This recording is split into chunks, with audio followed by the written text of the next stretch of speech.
Na Univerzi Ljubljana so se predstavniki Zveze društev gluhih in naglušnih Slovenije in Univerze Ljubljana pogovarjali o sistemski rešitvi financiranja tolmačev gluhih študentov.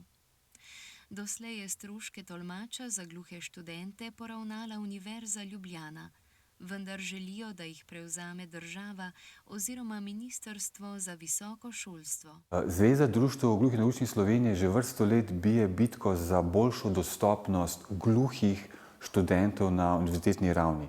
Po eni strani si želimo, da je neomejena dostopnost z sprotnimi podnapisi ali s tolmačenjem, po drugi strani pa tudi dostopnost do novih študijskih programov, ki bi omogočili gluhim pridobiti izobrazbo na univerzitetni ravni.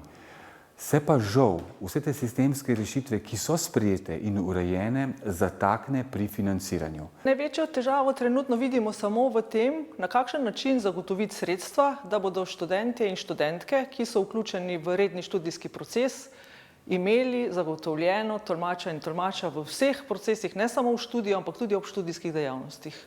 Trenutno smo iskali zelo različne vire. Komisija za vprašanja študentov vsako leto zaprosi članice, da oddajo vlogo, katera sredstva potrebujejo za financiranje prilagoditev, ampak za financiranje tolmačev to ni bilo dovolj, zato smo poiskali različne vire, da je študentka prejela podporo tolmača. Ampak ravno zaradi tega, da ne bi bila to vloga članice, da vsako leto znova išče načine financiranja, želimo, da bi bilo to urejeno. Zdaj mi vemo, da študentje imajo pravico do tolmača in želeli bi, da bi Ministrstvo za visoko šolstvo pokrilo gluhim osebam stroške za kritje tolmača. Univerze teh sredstev nimajo v takšni meri, morda za enkratno prilagoditev bodisi dvigala ali klančine, ne pa za stroške tolmačenja, ki se lahko razlikujejo vsako leto.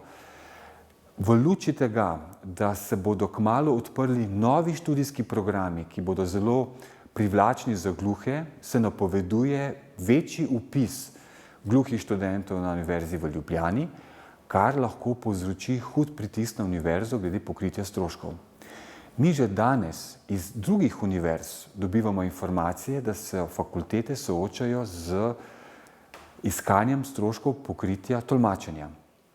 Na današnjem sestanku smo se dogovorili, da ta problem ponovno naslovimo na Ministrstvo za visoko šolstvo v želji, da s to problematiko med univerzo in ministrstvom ne obremenjujemo gluhe študente.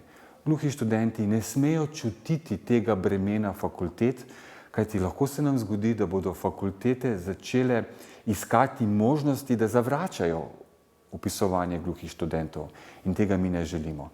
Dogovorjeno je, da do konca letošnjega leta, 2025, z ministrstvom poiščemo skupno rešitev glede financiranja stroškov tolmačenja na fakultetah. Na Univerzi v Ljubljani si želimo, da načelo vključenosti ne bi bilo načelo, ampak bi postala vsakdanja praksa in da bi vsem študentkam in študentom, ki se vpisujejo na programe Univerze v Ljubljani, prejeli podporo za študij, za katerega se odločijo, da bomo imeli, da bo dejansko Univerza v Ljubljani vključujoča univerza. Univerza v Ljubljani in ZDGNS sta enotni, da se bo v dialogu z ministrstvom oblikovala rešitev, ki bo dolgoročno zagotavljala stabilno financiranje tolmačev. Takšen korak bo omogočil, da bodo vsi študenti imeli enake pogoje za uspešno študijsko pot in da bo Univerza v Ljubljani uresničevala svojo vizijo odprte in vključujoče skupnosti.